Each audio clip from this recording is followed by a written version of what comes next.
Hey Absolites, it's been a while since my last challenge run, so let's do one that I think will be both brutal and very interesting. Today we figure out, can I beat Pokemon Red with a team of only one Eevee? Stats-wise, Eevee is bad, having stats only about like that of a first form starter. Move-wise, it is somehow even worse. The only damaging moves it gets, be it by level or TM, are normal type. There's a problem here, but I'm not going to tell you what it is yet. Let me know if you can spot it or not. The rules are very simple. I can only use Eevee in battle. I'll need other Pokemon for HMs, but I can't use any of those Pokemon in battle. No glitches or exploits, and no items in battle. Only Pokeballs and items outside of combat are allowed. Like always, I'm writing the script as I go, so this part is actually written before I start. Let me know if you think I can win or not.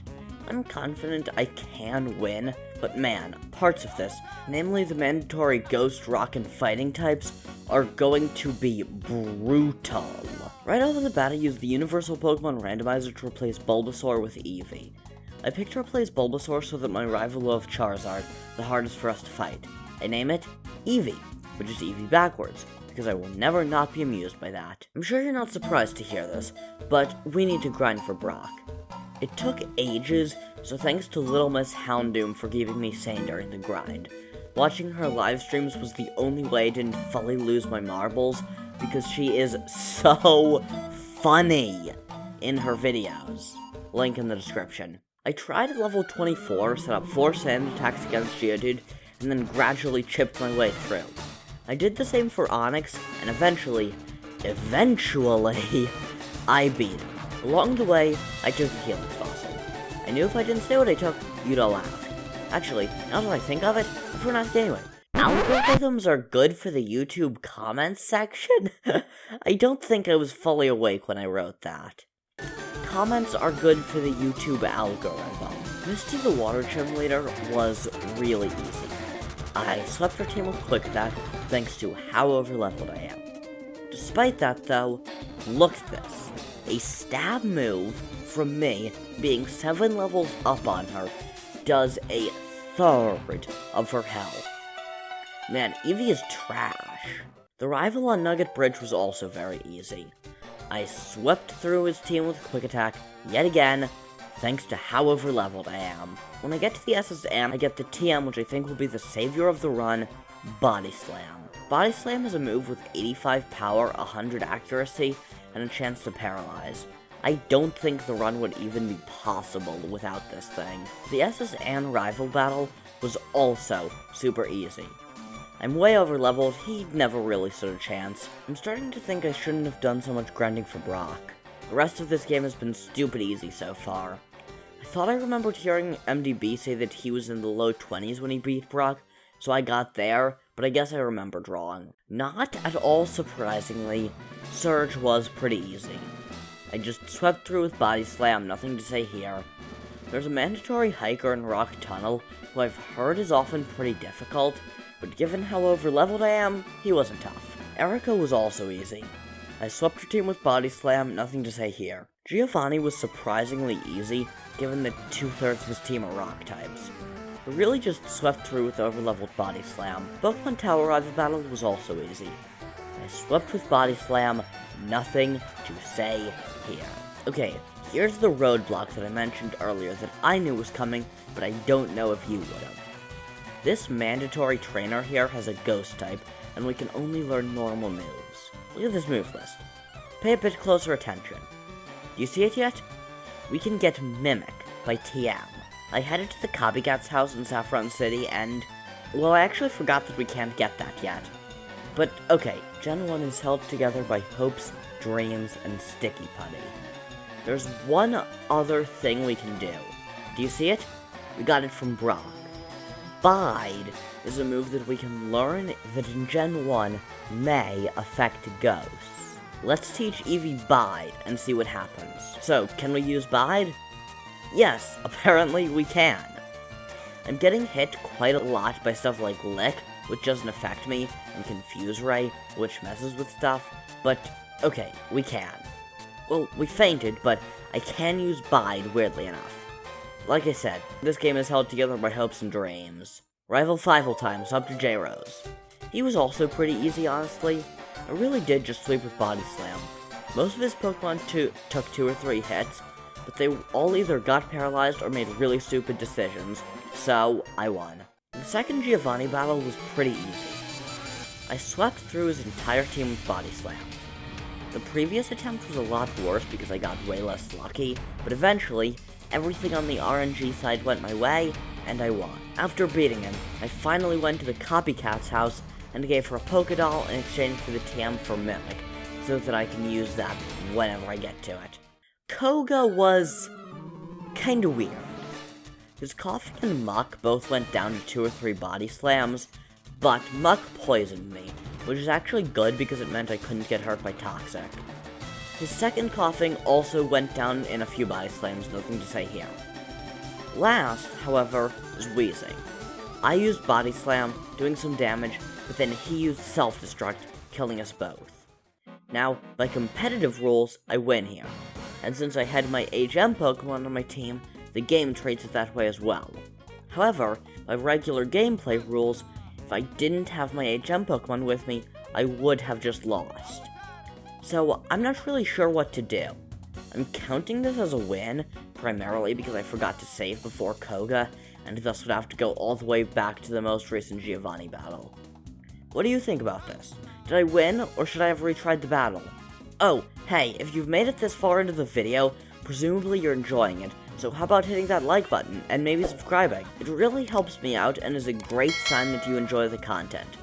I put out scripted stuff like this every Sunday, plus shorts doing a randomized Nuzlocke every single day.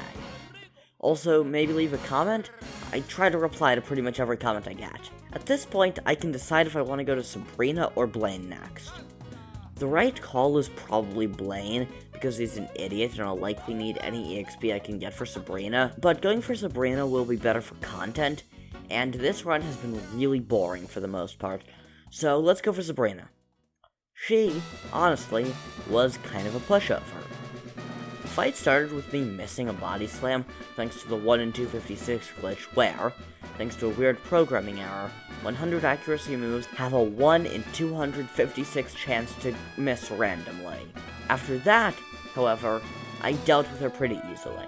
Venomoth used Poison Powder, and that got me a bit worried, but seriously, one strong physical move and Sabrina is a cakewalk. Blaine was interesting, but not too tough. His Growlithe and Ponyta both went down to 1 or 2 Body Slams, but Rapidash was where it got interesting. I got up to about a third, but then he used Fire Spin. Fire Spin, in Gen 1, is horrible. Not only does it damage you every turn and not let you switch, it doesn't even let you attack. So, for a few turns, I just watched as my health was chipped away and his was restored by his super potions.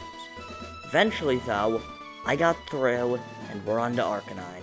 Body Slam got him to a bit above half, he used Takedown, which was scary but really didn't do all that much, and I took him down in a few more. Giovanni as the ground gym leader was actually kind of difficult. Rhyhorn took a while to deal with, but really was pretty easy. Then on Dugtrio, I mimicked Dig, so that I could use it on the remainder of his team. I used said Dig to get past him. For Nidoqueen, I took it out in several Digs. For Nidoking, Dig was low on PP, so I used Body Slam instead, since it's not resisted. It wasn't that difficult, by the time I got to Rhydon, I was on pretty low HP. Thankfully, my second Dig crit, letting me get him into yellow. One more Dig got him to maybe 1 HP, and he didn't heal, so I took him out with Body Slam. Man, it's nice to finally have some challenge again. Time for the rival battle just outside of Victory Road. I tried over and over, but every single run, I lost to Water Onyx. I think I need to grind a little bit. I came back at level 60. I 2-shot Pidgeot with Body Slam. I took out Rhyhorn in several Body Slams, while he just used a bunch of Horn Drills, even though I'm faster, so they don't affect me. Execute also just went down to a few Body Slams. For Water Onyx, I used Mimic to take Hydro Pump because I knew I'd need it for Charizard, and then I took him out with 2 Body Slams. Alakazam outsped and got me to only 16 health with Psybeam, but I took him out with one Body Slam. Alakazam is so physically frail. Last is Charizard, which I almost one-shot with Hydro Pump, but he lived on like 1 HP. I thought I was dead, but thankfully he used Rage, a horribly weak move, and I finished him with Body Slam. Now, we are finally at the Elite Four, starting with Ice Trainer Lorelei. She wasn't too difficult. I took her out by sweeping with Body Slam. Nothing to say here. All I will say is that I'm lucky I didn't get frozen, because Freeze in Gen 1 doesn't thaw naturally. Fighting Trainer Bruno was actually surprisingly easy. The first Sonics just went down to a couple of Body Slams thanks to a lucky paralysis early on. Hitmonchan just went down to 2 Body Slams without even a crit, because Hitmonchan has really bad HP. Hitmonlee I took out in 1, because he is the definition of a physical glass cannon. When the second Onix came out, it got kinda goofy. I used Body Slam, but he used Harden, making it do even less. I realized I probably should have used Mimic on a previous Pokemon so I could take one of their fighting moves, but it wasn't a huge deal. He used Rock Throw, not doing a ton, and I paralyzed him. He locked himself into Rage, an absolutely garbage move in Gen 1 that locks you into doing nothing but this extremely weak move. I ran out of power points for Body Slam, but it didn't matter, because he got fully paralyzed the entire rest of the fight. Granted, that rest of the fight was only 2 turns, but still, feels uncommon. Last is Machamp, and he flinched from the first bite, used Leer on the second, and went down to third. That was surprisingly easy. I actually won on the first attempt. Next up is Ghost Trainer Agatha, and she was scary, but the Agatha lottery worked in my favor, as J-Rose would say. I used Mimic to steal Nightshade, but then on the very first turn, she actually hit with Hypnosis and put me to sleep. I woke up almost immediately, however, and then I was able to sweep most of her team by using her own Nightshade against her. The final Gengar used Toxic on me, but it wasn't too bad because that was the last turn of the fight. After the battle I used a Full Restore to get rid of the Toxic, because items outside of battle are allowed in the rules. Last before the champion is Dragon Trainer Lance. I used Mimic to get Hyper Beam from Water Onix.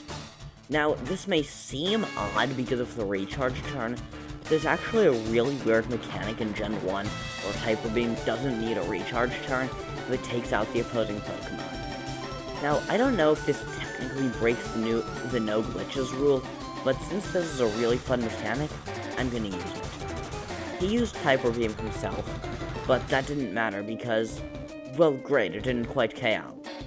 He missed with his next Hyper Beam, so I took him out with Body Slam. Now, we can show off the cool mechanic with Hyper Beam by sweeping through his 2 Dragonairs with Hyper Beam. However, for Aerodactyl, I hit with Body Slam, because I knew he'd resist my Hyper Beam.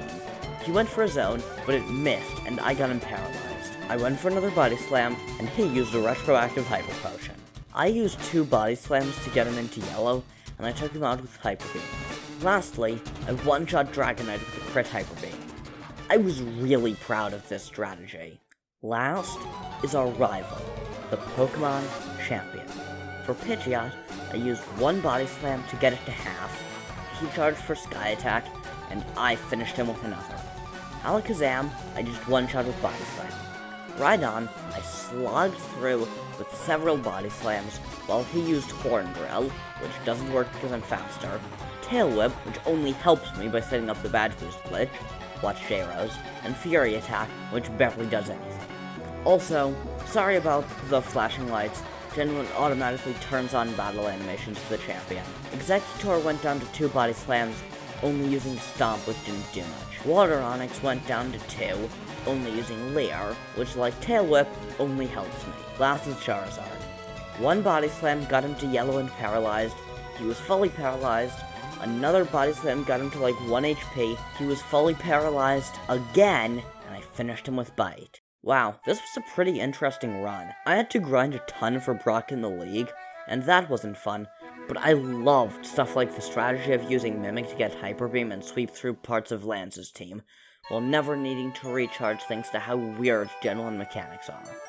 Also, since I know someone will mention it, the badge boost glitch was not intentional, so based on my rules, it doesn't count as a glitch. Otherwise, pretty much all Gen 1 runs would be void. The only place I might have used a glitch was using Hyper Beam, but that was too fun a mechanic to give up. Anyway, thanks for watching, like if you enjoyed, leave a comment, and subscribe so you always see these videos. I put out new scripted stuff like this every Sunday, as well as daily shorts of me playing through a randomized novel of various games. I recently lost a run of Emerald, so now we're doing Crystal. So, anyway, peace out.